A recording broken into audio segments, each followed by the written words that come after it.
베드로 전서는 흩어져 있는 나그네 흑해를 향해 소아시아 북쪽 지역, 그러니까 러시아와의 가까운 그런 지역에 있는 그리스도인들에게 보낸 서신입니다. 1절 예수 그리스도의 사도 베드로는 본도, 갈라디아, 갑바도기아, 아시아, 비두니아에 흩어진 나그네에게 편지를 씁니다. 한번 지도를 보시면요, 그 지역이 어떤지를 좀 보실 수가 있습니다. 앞에 빨간 별표가 있는 곳이 바로 이 5지역입니다. 비두니아, 본도, 갈라디아, 아시아, 갑바도기아. 그래서 이제 저쪽 본도 쪽이면 벌써 이제 러시아 흑해죠. 가까워지게 됩니다. 이 지역에 정말 사도 바울이 전도했던 곳보다 더 구석, 그래서 타루스 산맥 넘어서 사도 바울은 끝까지는 가려고 했지만 가지 못했습니다. 그래서 사도 바울은 대신 드로아에서, 여기 아시아에 보면 쭉 올라가면 드로아가 있죠. 거기서 배를 타고 빌립보로 가고, 빌립보에서 데살로니가, 베레아, 쭉 내려와서 고린도, 아가야, 그 다음에 이제 강을 건너면 배를 타고 가면 이제 로마가 됩니다. 그래서 사도 바울은 선교를 이렇게 서쪽으로 이렇게 갔습니다. 그런데 베드로가 아니고 사도 바울도 아닌 누군가에 의해서 저 구석구석, 산속 구석구석, 시골 마을 구석구석에 교회들이 막 생겨나게 된 겁니다. 그래서 원래 베드로는 이방인의 사도는 아닙니다. 베드로는 유대인들 위한 사도로 부르심을 받았습니다.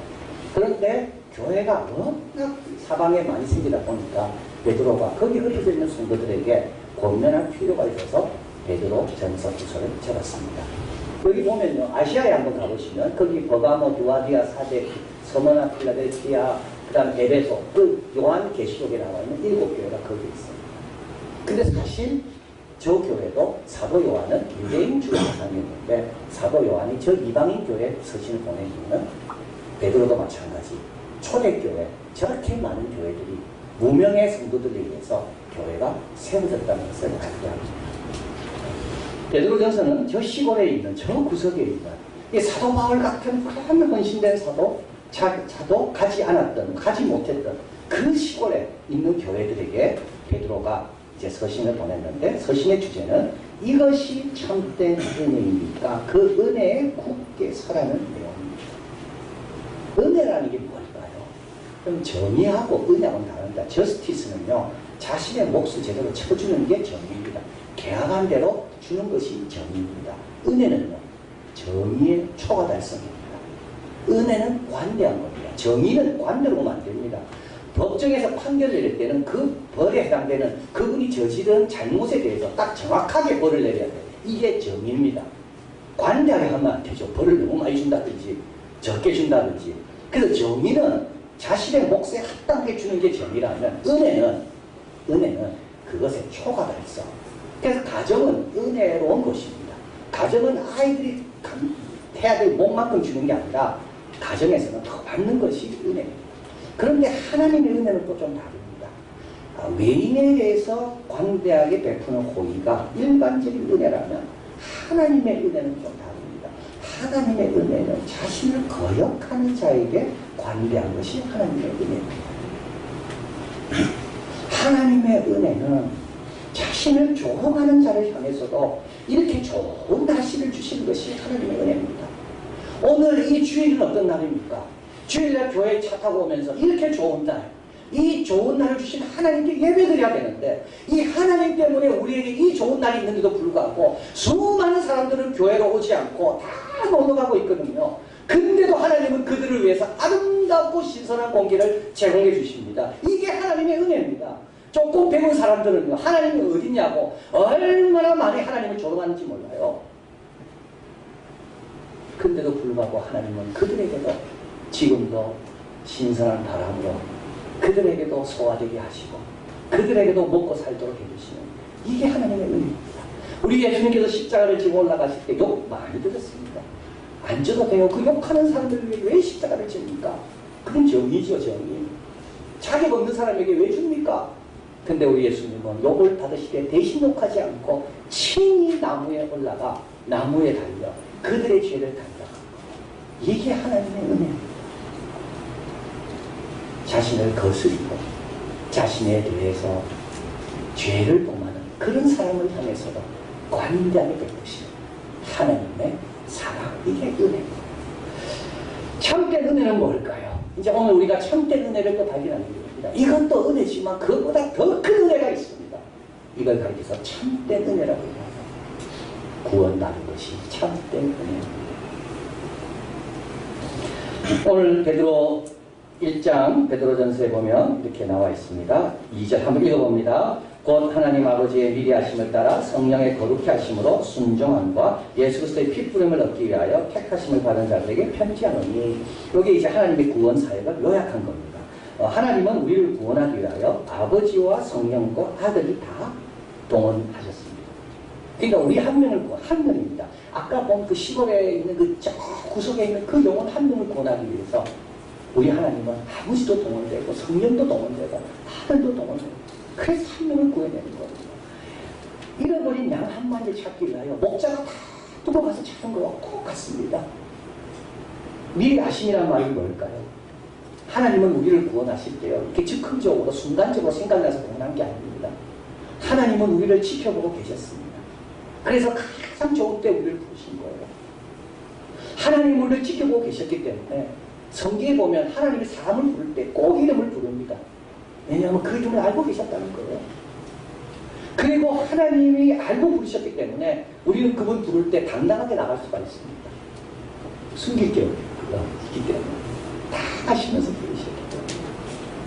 그래서 우리 하나님은 한 명 한 명 부를 때 그냥 부르지 않고 다 아시고 다 기억하셨다가 가장 좋을 때 우리 부르시고, 저 산속에 있는 사람들도 이게 하나님의 미리 아신 일입니다. 나다나엘이 예수님께 묻습니다. 당신 나를 어떻게 아냐고. 예수님 뭐라 말씀합니까? 나다나엘이 예수님께 뭐라 말했는지 아십니까? 빌립에게. 빌립이 나다나엘에게 이렇게 이야기합니다. 와보라, 우리가 메시아를 만났다. 이때 나다나엘이 이렇게 이야기합니다. 나사렛에서 선한 것은 안 난다. 근데 빌립이 와보라 그래. 그래서 와봤습니다. 그러니까 어떻게 되나요? 정말 놀라운 걸 발견합니다. 이때 예수님께서 나다나엘에게 너에게 거짓된 게 없다. 이때 빌립이 나다나엘이 깜짝 놀라. 어떻게 나라합니까? 네가 무화과 나무 앞에 있을 때 네가 빌립을 만나기 전부터 내가 너를 도왔다. 나다나엘이 예수님을 향해 나사렛에서 간 것이 뭐가 나겠냐 하는 것도 다 알고 계신다는 거예요. 아버지가 알고 계획하시고 작정하시고, 그래서 우리가 구원받는 거예요. 여기 본문에 보면 너무나도 중요한 내용이 나와 있죠. 성령의 거룩히 하심으로 순종한과. 한번 보면요, 성령의 거룩히 하심으로 순종한 거, 이게 같이 가는 겁니다. 성령의 거룩히 하심 하나, 순종함 따로, 딱의 따로가 아닙니다. 순종은 어디서 오는가 하면 성령이 거룩히 해주셔야 순종합니다. 자, 이건 오늘 우리가 꼭 기억해야 될 두 가지 중에 하나입니다.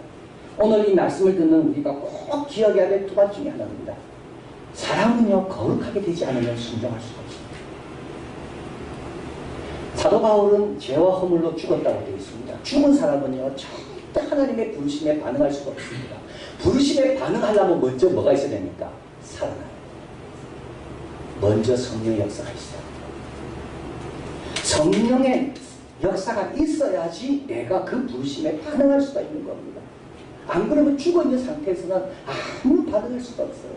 그래서 우리가 먼저 반응하기 전에 먼저 우리에게 뭐가 있다고요? 성령의 역사가 있는 겁니다. 자, 그래서 벌코프는 구원의 단계를 다음으로 설명합니다. 첫째, 말씀 전파입니다. 말씀을 듣습니다. 이걸 외적 부르심이라고 말합니다. 전파하는 자 없이는 들을 수가 없거든요. 듣지 못하면 믿지 못합니다. 말씀을 전파합니다. 강하게 전파하고 간절하게 전파합니다. 그런데 어떤 사람은 아무도 안 들어요. 아무것도 안 들어요. 근데 어떤 사람은 꼭 나한테 하는 말 나를 부르는 것 같아요. 이게 외적 부르심이 내적 부르심으로 다릅니다. 왜 어떤 사람에게는 들리고 어떤 사람은 안 들릴까요? 성령의 역사에서. 베드로가 전도했을 때 다 믿지 않았어요. 사도 바울이 외쳤을 때 고린도 사람들 다 믿지 않았어요. 어떤 사람들은 회개하고 돌아오고 어떤 사람은 안 돌아와요. 똑같은 메시지. 성령의 거룩히 하시고 그 다음에 어떻게 됩니까? 오히려 된 겁니다. 어디로 가면 될지 알게 됩니다. 그래서 예수님께서 말씀하십니다. 너희가 거듭나지 않으면 하나님 나라를 볼 수도 없고 들어갈 수도 없다. 들어가서 보는 게 아닙니다. 들어가서 거듭나는 게 아닙니다. 거듭났기 때문이다. 이 말은 뭡니까? 성령께서 통해 주셔서. 자, 그래서 믿는다는 것은 존 메가드가 한 이야기 한번 잘 보십시오. 믿는다는 것은 죽은 자가 깨어나서 하는 첫 번째 행동입니다. 죽은 자는 절대 믿지 못합니다. 내가 깨어났기 때문에 믿는 거예요. 죽은 자는 어디가 길이고 어디가 진리인지 절대 모릅니다. 성령께서 보게 하셨기 때문에 저리 가면 되는구나. 이게 성령의 역사입니다. 세 사람이 자신의 첫 번째 호흡을 들이마시는 거, 이게 믿음입니다. 세 사람이 첫 번째 호흡, 그 다음부터 계속 그 호흡을 들이마시겠죠. 이게 믿음입니다. 사도 바울은 동일한 걸 이야기합니다. 데살로니가후서 2장 13절 같이 한번 읽어봅니다. 주의 사랑하시는 형제들아, 우리가 항상 너희를 위하여 마땅히 하나님께 감사할 것은 하나님이 처음부터 너희를 택하사 성령의 거룩히 하심과 진리를 믿음으로 구원을 얻게 하시니. 진리를 못 믿습니다. 예수님이 나를 죽으셨다는 걸 내가 어떻게 믿겠습니까? 근데 성령의 거룩히 하심이 있기 때문에 믿는 겁니다. 그래서 구원은요, 아버지의 미리 아심, 성령의 역사. 그래서 결국은 예수의 핏뿌림을, 그 핏뿌림 안에 내가 들어온 거. 피 뿌린다는 건 뭡니까? 내 죄가 다 해결됐고 새 언약 안에 들어온다는 거. 이것이 참된 은혜다. 자, 그런데 자격이 있나요? 없습니다. 4장 3절에 가보면 너희가 음란과 정욕과 술 취함과 방탕과 연락과 무혹과 우상 숭배를 인하여 이방의 뜻을 쫓아 행한 것이 지나간 때가 족하도다. 다 죄인이었고요. 음란, 정욕, 술 취함, 방탕, 연락. 근데 이런 자에게 성령이 역사하셔요. 하나님이 미리 하셔서 복음을 듣게 하시고 감동이 있어서 주님을 믿고 하나님의 자녀가 된 거예요. 이게 참된 은혜인 거예요. 공부 좀 잘하고 똑똑하고 건강하고 뭐 이렇게 하는 것마다 잘 되는 그 은혜하고 비교할 수가 없는 거예요. 하나님의 자녀가 됐어요. 신분이 변화됐어요. 자, 그래서 오늘 본문은 이어서 이제 이렇게 구원을 얻은 우리가 어떤 일이 일어나는가? 첫째, 산 소망이 생긴다고 말합니다. 3절 읽어봅니다. 예수 그리스도의 죽은 자 가운데서 부활하심으로 말미암아 우리를 거듭나게 하사 산 소망이 있게 하시며, 이 아주 중요한 내용인데요. 거듭났기 때문에 소망이 사람이 되는 겁니다. 거듭난다는 말은 뭐냐면 새 생명이 내한테 들어온 걸 이야기합니다. 옛 생명 갖고는 절대 소망이 생길 수가 없습니다. 새 생명이 들어왔기 때문에 겉사람은 부패하나 속은 날고 새롭더라. 새 생명이 들어왔기 때문에 아버지와 교제할 수 있어요. 새 생명이 있기 때문에 우리는 어떤 소망이 생긴 거예요. 진짜 소망이에요. 그리고 이 거듭남은요, 새 생명만 들어온 게 아닙니다. 그게 뭐냐면 새 생명에 걸맞는 삶의 원리도 들어온 거예요. 성향도 생깁니다. 그래서 우리는 대단히 거룩하려고 해요. 우리는 말씀 앞으로 자꾸 나가고 싶어요. 우리는 죄심은 너무 힘들어요. 우리는 하나님이 기뻐하시는 일에 자꾸 참여하고 싶어요. 새로운 성향. 소망은요, 새 원리를 발견할 때 소망이 생기는 거 아닙니까? 야, 이렇게 해도 안 되고 저렇게 해도 안 되는데 새로운 원리를 발견했어요. 그 다음부터는 소망이 생기는 거예요. 새로운 성향, 소망을 있게 하는 성향입니다. 새로운 생명, 겉사람은 부패하나 날로 새롭고요. 그래서 이렇게 거듭나서 구원을 얻으면 우리는 소망의 사람으로 바뀝니다. 그리고 또 한 가지 우리는 유업이 있습니다. 썩지 않고 더럽지 않고 쇠하지 않은 기업을 잊게 하시나니 너희를 위하여 하늘에 간직하신 것이다. 하늘 나라에서 지금 우리를 위하여 우리가 누리게 될 자녀이면 유업이 있는데 그 구사를 우리 하나님께서는 지금 다 준비하고 계십니다. 그리고 마지막으로 이렇게 새롭게 태어나면 하나님의 보호하심을 입습니다. 5절 같이 읽어봅니다. 너희가 말세에 나타나기로 예비하신 구원을 얻기 위하여 믿음으로 말미암아 하나님의 능력으로 보호하심을 입었나니. 자, 아까는 성령의 거룩히 하심으로 순종함을 입었다고 했습니다. 성령의 거룩히 하심으로 순종함을 입었다. 이걸 꼭 기억하시길 바라요. 순종은 그냥 안 됩니다. 성령의 거룩하심을 입어야. 그래서 예수님도 왜 항상 순종하셨을까? 우리 예수님은 거룩하신 분이니까 순종하신 거예요. 성령의 거룩함으로만 우리는 순종할 수 있습니다. 근데 오늘 본문에는 또 두 가지, 오늘 우리가 기억할 두 번째 중요한 내용입니다. 믿음으로 말미암아 보호하십니다. 하나님은 우리를 보호하실 겁니다. 우리를 어떻게 구원했는데 우리를 어떻게 믿을 수가 있겠어요? 우리를 끝까지 책임지실 거예요. 그런데 하나님의 책임지심을 누리려면 우리에게 뭐가 필요하다고요? 믿음이 필요합니다. 하나님의 보호하심을 받으려면 우리에게 믿음이 필요합니다. 이걸 여러분이 떠올리려면 노아를 기억하면 됩니다. 하나님이 홍수로 노아를 보호할 때 노아에게 뭐가 있어야 됐습니까? 믿음이 있어야 됐습니다. 믿음으로 방주를 지을 거예요. 노아가 하나님의 말씀을 믿지 않았다면 보호하심을 받지 못했습니다. 출애굽을 할 때를 기억하면 믿음이 보호한다는 게 뭔지 알게 됩니다. 마지막 10가지 제안은 뭐죠? 죽음의 사자가 장자를 치는 날입니까? 이때 하나님 뭐라 말씀합니까? 어린 양을 죽여서 그 피를 문설주에 달라고 했습니다. 믿는 자만이 보호하십니다. 롯을 기억하면 됩니다. 소돔과 고모라에서 나오라고 했거든요. 나왔습니다. 뒤돌아보지 마라 그랬습니다. 안 돌아갔어요. 보호하십니다. 하나님은 우리를 보호하십니다. 하나님은 능히 보호하실 수 있는 분입니다. 근데 우리가 해야 됩니다. 그 보호하심으로 올라면 믿어요. 왜 믿을까요? 하나님은 보이지 않아요. 왜 하나님은 보이지 않아요? 그래서 믿어요. 또 한 가지, 하나님의 생각은 우리 생각과 많이 다릅니다. 왜 문설주에 어린 양의 피를 발라야 됩니까? 왜 그런 귀찮은 일을 시킵니까? 여러분, 우리 생각으로 하면요, 그거는 말도 안 되는 거죠. 문설주에 어린 양의 피를 바른다고 내가 삽니까? 근데 그렇게 해야 되는 거예요.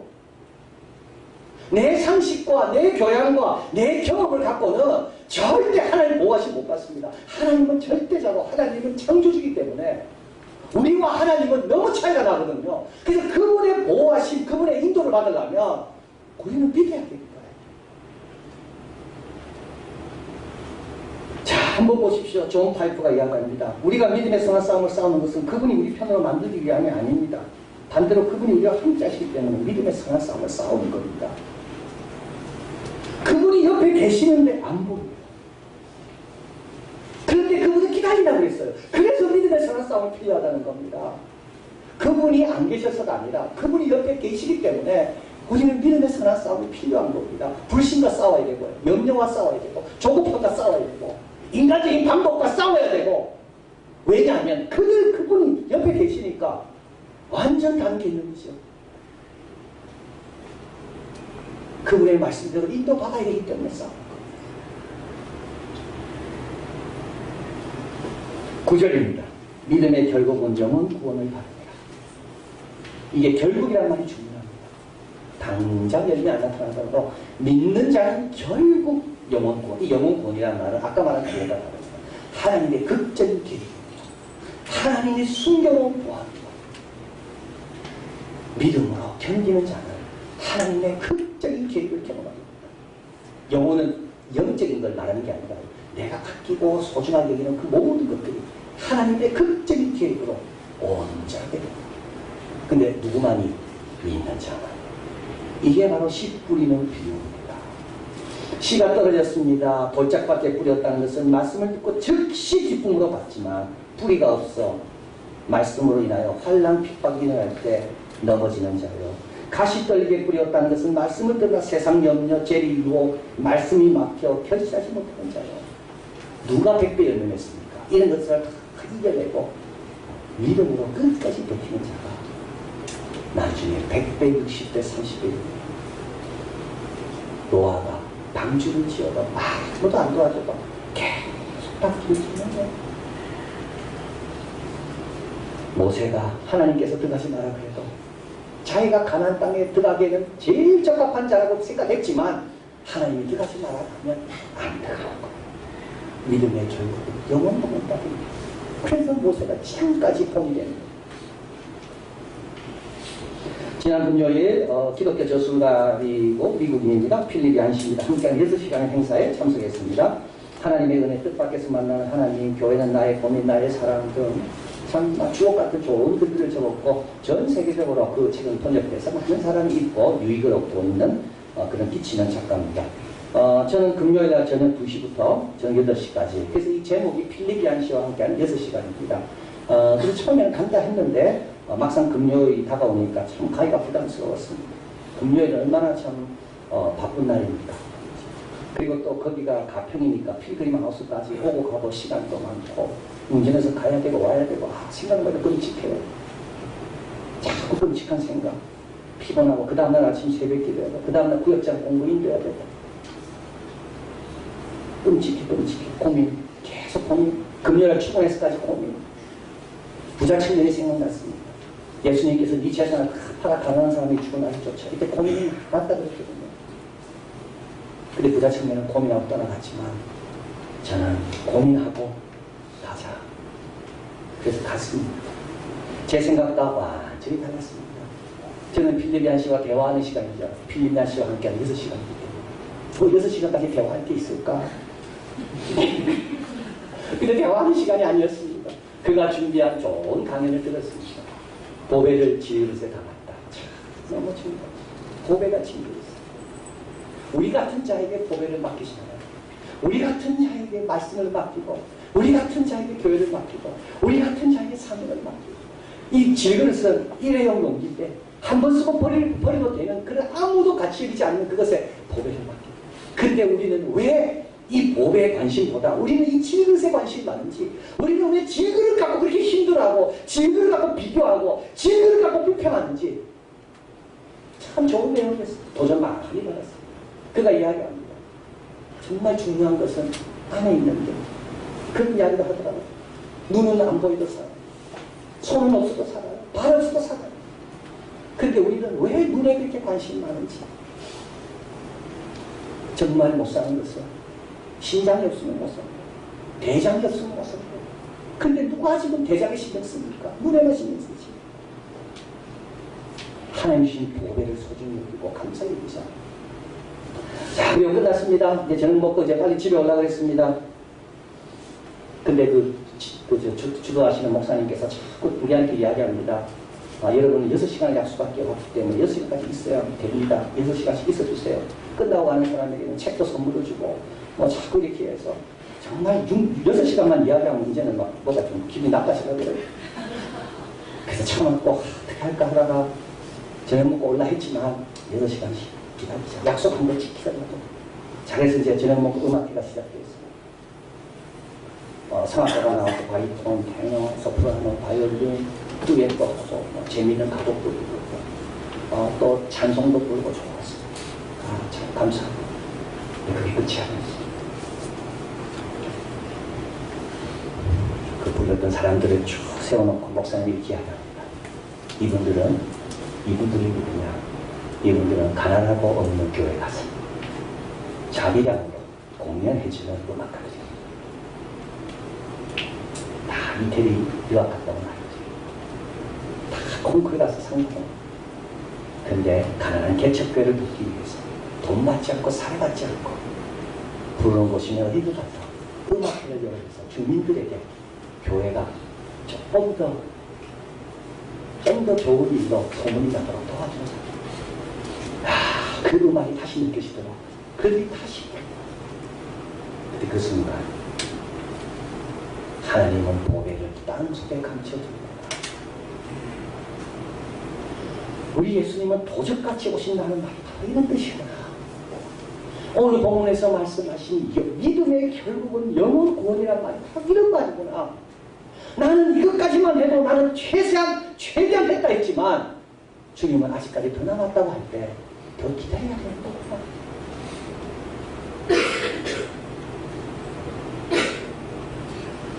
야고보서 5장 11절 한번 읽어봅니다. 보라, 인내하는 자를 우리가 복되다 하나니 하나님 너희가 욥의 인내를 들었고 주께서 주시는 결말을 보았거니와 주는 가장 자비하시고 긍휼히 여기시는 자십니다. 6시간이면요 6시간 맞게 프로그램을 준비했을 겁니다. 6시간 동안 있으라는 이유가 분명히 있더라고요. 저는 제 임의대로 그냥 나는 5시간 있었으니까 충분하지 하고 갈라 했는데, 그걸 준비한 분은 우리 모두에게 더 좋은 걸 주려고 마지막까지 좋은 걸 얘기했더라고요.